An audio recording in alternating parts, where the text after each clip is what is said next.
Welcome to another edition of Daily Airline News, focusing on the search for MH370. I'm Jeffrey Thomas, and I'm joined by my co-host Richard Godfrey in Frankfurt. Good morning, Richard. Good afternoon, Jeffrey in Perth, Australia. Yeah. And we're focusing today on Richard's great episode on checklist in case an aircraft goes missing. And we've had tremendous response, some great additions to the checklist. And the first one comes from Randy Ralston. Given the opacity, shenanigans, chicanery of some of the parties involved with MH370, might it be technical and logistically a possibility that MH370 has already been found, recovered, either before or after the official recovery efforts?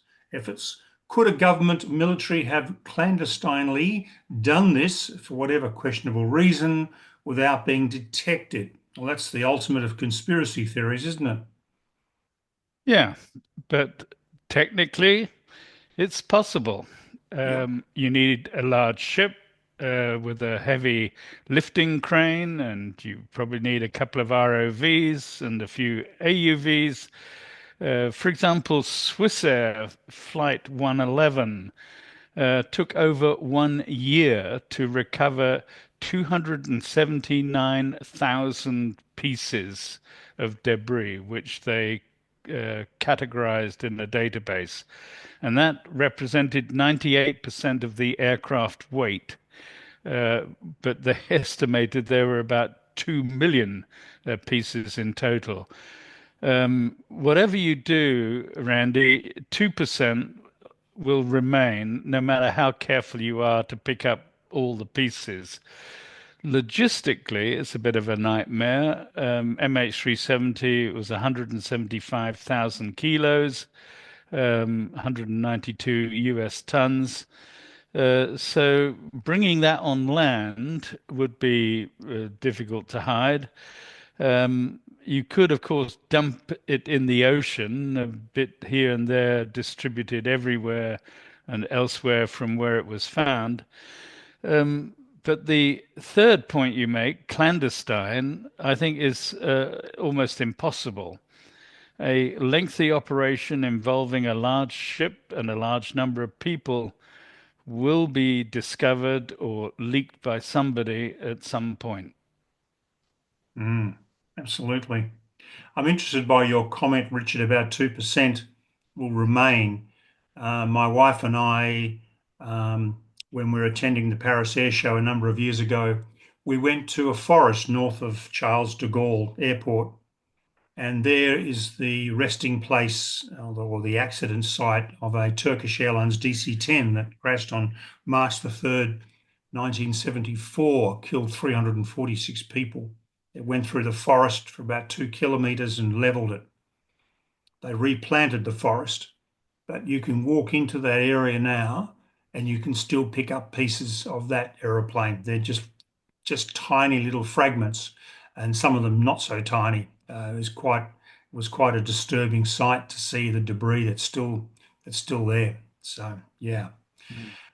Brian Bosworth 7555. Checklist edition should include cruise ships as they are constantly all over the world and have safety protocols to rescue passengers, especially when overboard. Of course, they have lifeboats which can be launched as an aid to any rescue. Excellent video as always, and keep up the great work.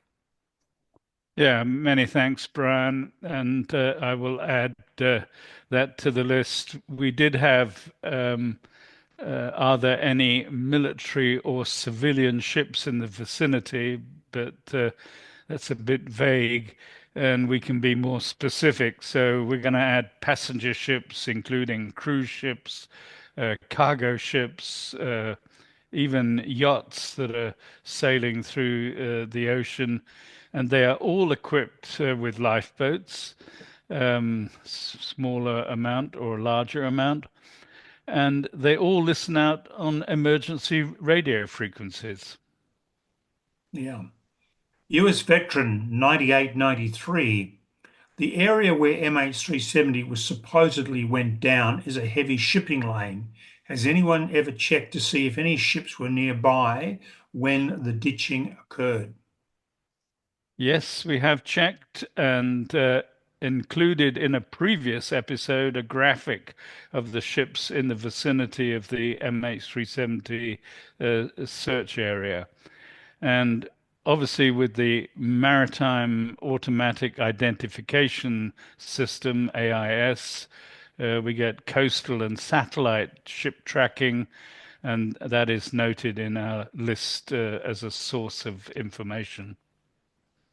So, Free Ranger, Charlie Tango 110, was the aircraft flying over stroke near territory of known political instability or a conflict zone? It's a good thought. Very good point, Free Ranger. And many thanks. We will add that to the list. Airspace over a conflict zone or a war zone is usually closed to air traffic. A communication called a NOTAM, Notice to Airmen, is issued. And it is important information to know what NOTAMs were in force in the flight information region where the aircraft is located. In fact, Richard, that was a bone of contention over the downing of MH17, with many airlines saying that the airspace over Ukraine should have been closed. And a number of airlines like British Airways, Air France, and Qantas had already taken the decision a couple of months earlier to reroute their aircraft away from Ukrainian airspace because they were Yeah. concerned about it. So, an interesting point. And I think since then, they've been a lot more rigorous about closing airspace to commercial traffic. Yeah, I remember that debate and the delay it took in the Ukraine to close airspace formally. Mm. And you're quite correct to point that out. Barks Country Farmhouse question in regard to the checklist, what party is responsible for taking the actions? Who takes the lead? Yeah, very good question, and it's a bit of a complicated answer. The pilot in command, the pick as he's known, takes the lead role in a distress situation. That's one reason why you have two pilots on board all commercial airliners in the event that one pilot is incapacitated somehow. So the other one can take over. ATC have a critical support role to ensure communication, provide a clear path, and expedite a routing for that aircraft in distress, and coordinate with rescue services. But they are not allowed to usurp the PIC's authority. Once a distress situation is declared, there is a national search and rescue coordination agency which takes charge of rescue operations. And they will use the new GADS Global Aeronautic Distress and Safety System for locating the aircraft, as we pointed out in our checklist. So every country has a rescue coordination center or an agreement with a neighboring country to provide coverage for them. And every coastal country has a maritime rescue coordination center, and there are over 60 of those. And there are 44 countries that have a joint maritime and aeronautical rescue coordination center. And large countries with like Canada or Russia have several regional rescue coordination centers. And there is a database with a link. If you look up sarcontacts.info, there you'll find over 200 rescue coordination centers worldwide. So, A. Galt asks MH370 disappeared a few months after the Earth cast live video cameras were turned on board the International Space Station. Do you know if Earthcast video images were ever analysed to look for debris fields? If so, is the data available? Thanks for an interesting discussions. Yeah, and there are several websites that broadcast the external high definition camera mounted on the ISS space station. Can make interesting live video stream. The NASA high definition Earth viewing system only became operational on the 30th of April 2014. So it was just after the disappearance of MH370, unfortunately. That system is no longer in operation, and its end of life was on the 22nd of August 2019. That's a shame. Mm. Tis indeed. David Dooling 5997. Hi guys, watching it every day. Thank you, David. I noticed that every time I board a flight, the cockpit door is wide open. I fear it yields an opportunity for plane takeovers during the boarding process. I have informed the FAA about this scenario a couple of times and never received any response. What are your feelings on this? Thanks again for your intelligent conversation daily. Well, David, I agree with you. In my view, the cockpit door should be closed during boarding to prevent the scenario you're talking about. One of the flight crew has to remain in the cockpit, but the other one, if he wants to do a meet and greet, could stand outside the closed and locked cockpit door with the other cabin crew who normally show people to their seats. So it's a good point you make. Yeah, it's a very good point. Very good point indeed. So, Greg Renzel, 2608. Richard, is there an organisation such as the aircraft accident people, the country of origin, the country where the crash occurred, etc., have subpoena powers to obtain all information that exists? If not, should this be changed? Yeah, Greg, good point. Most investigation authorities are empowered by a national aviation safety set of statutes and laws. So most state accident investigation authorities possess the powers to compel evidence and testimony, but every country does it in a different way. So you have to find out which country is the state of registration or the state of occurrence. Um, but an aircraft accident investigation is not necessarily a criminal investigation where the police get involved. MH370 is a criminal and an air accident investigation, but this is not always the case. And of course, I guess, Richard, that a country like Malaysia, for instance, can't subpoena another country for information like Singapore for its data, its radar data. So in that case, there's a problem there, isn't there? Yeah. So within their own jurisdiction, they have authority, but internationally, we're back to our point about the ICAO. Yeah, indeed. So Corey Edwards 5531, if there are video cameras in the cockpit, would this data still be able to be used to say who was in charge? Do cockpit video live stream or just record? Yeah, nice idea, but commercial airliners do not carry routine interior cameras pointed at the pilots.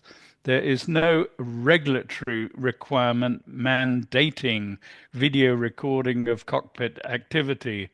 Pilot privacy and union opposition have so far prevented any wide-scale adoption of such systems.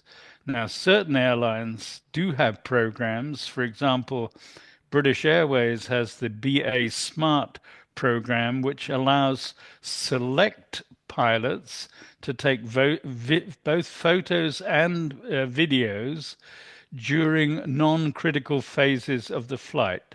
So we're talking about being above 10,000 feet and not taxiing, takeoff, approach, and landing, and is strictly under sterile cockpit rules to avoid any distractions. We should also mention, possibly, Richard, that there are cameras on certain airlines, on certain aircraft. There are cameras in the cabin near the cockpit, typically, which the cockpit crew can monitor for any Yeah, threat situation. yeah. Especially the cockpit door is Yeah. on view. Yes. Bill Tracy, 8774. I always thought first step on the official checklist after a crash is jet fuel quality check. MH370, we are not told if that step was completed, and if not, why not? Did they correctly think the aircraft was still flying based on the SAT calls? We do not have any data at all on MH370 or KLIA jet fuel quality at the time. We do not even have density, so we just have to guess typical quality. It's a very good point, Bill, and you're quite correct. And we will add fuel quality check to our checklist. So MARTIP 1, Whiskey 1 uniform. Um, Two possible checklist additions for the disappearance section. Was an EMP event detected in the area? Is there whisper trace of the aircraft? Yeah, well, Martin, Whisper Trace, we have, it's mentioned actually 11 times in the 95 steps. The EMP event, great point, and we will add that.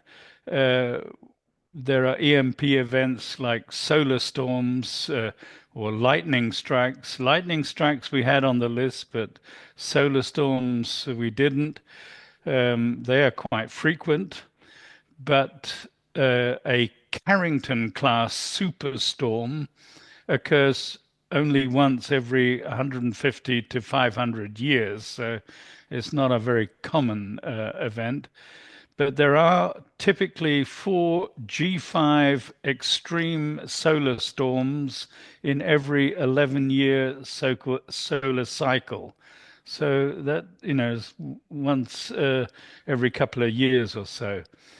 There were around 22 high altitude nuclear EMP events, but they have been banned since 1963. Not everyone has signed that comprehensive test ban treaty, however, and it is always possible that there is a nuclear accident. So you're quite right to point out we should add EMP events to the list. So, Bill Cavani, 1526, with the Columbia disaster, NASA used a no blame method so that staff would speak freely about what they did or what they knew. Yeah, Bill, absolutely good comment, and I think we discussed the no blame method um, to introduce that in aircraft accidents, so that both pilot and cabin crew and engineering staff and anybody and working in ATC or wherever who knows something can come forward. Yeah, couldn't agree more. David Dooling again, 5997. Maybe the air marshal should be equipped with some sort of communication link that can't be turned off. That way he could notify the FAA should an incident occur. Yeah, air marshals or security officers are unfortunately only found in a few countries, like the US, UK, Australia, for example. In the US, there are around 3,000 air marshals, but they have to cover 45,000 flights every day. So the coverage is only between 1 and 5% of flights. It's even less in other countries. So many countries rely heavily on the pre-departure screening, in-terminal patrols, and airline provided security teams for their in-flight protection.